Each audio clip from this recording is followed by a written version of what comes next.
America ने भारत को उसकी कई प्राचीन वस्तुएं लौटा दी हैं। ये सभी वो वस्तुएं हैं जिनको कई सालों पहले चोरी किया गया था। अब अमेरिका ने उन सभी वस्तुओं को भारत को वापस करने का फैसला किया है और इसी कड़ी में कुल 248 वस्तुएं लौटा दी गई, जिनकी कीमत करीब $1.5 करोड़ बताई जा रही है। इन वस्तुओं में 12वीं सदी के ब्रॉन्ज नटराज मूर्ति भी शामिल है, जिसकी चोरी साल 1960 में भारत के एक मंदिर से हुई थी।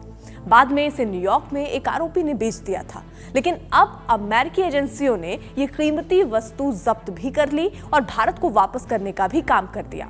इस शिव नटराज के अलावा ब्रॉन्ज नंदिकेश्वर और ब्रॉन्ज कंकाल मूर्ति भी चोरी हुई थी। अब ये भी भारत को सुरक्षित लौटा दी गई। इस पूरी प्रक्रिया को लेकर मैनहट्टन डिस्ट्रिक्ट अटॉर्नी सी वांस ने कहा कि पिछले एक दशक में 5 अलग अलग आपराधिक जांच के दौरान कई कीमती वस्तुओं को जब्त किया गया था।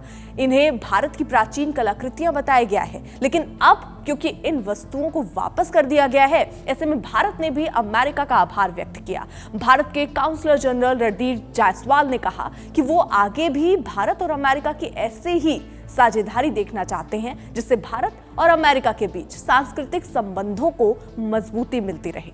अब वैसे तो अमेरिका ने पहले भी कई मौकों पर भारत की प्राचीन वस्तुओं को वापस किया है, लेकिन इतनी बड़ी मात्रा में ये पहली बार हो रहा है। जिन 248 वस्तुओं को वापस किया गया, उनमें भी 235 तो अकेले आर्ट डीलर सुभाष कपूर के पास से मिली हैं, जो अभी जेल में बंद है। कपूर के अलावा उसके दूसरे साथियों को पकड़ा गया है, जिसने भारत के अलावा पाकिस्तान, अफगानिस्तान, श्रीलंका, थाईलैंड जैसे देशों से भी सामान चुराया था। जानकारी दी गई कि अगस्त 2020 से अब तक अमेरिका द्वारा पाकिस्तान को 104, कंबोडिया को 27, अफगानिस्तान को 33 वस्तुएं वापस कर दी गई हैं।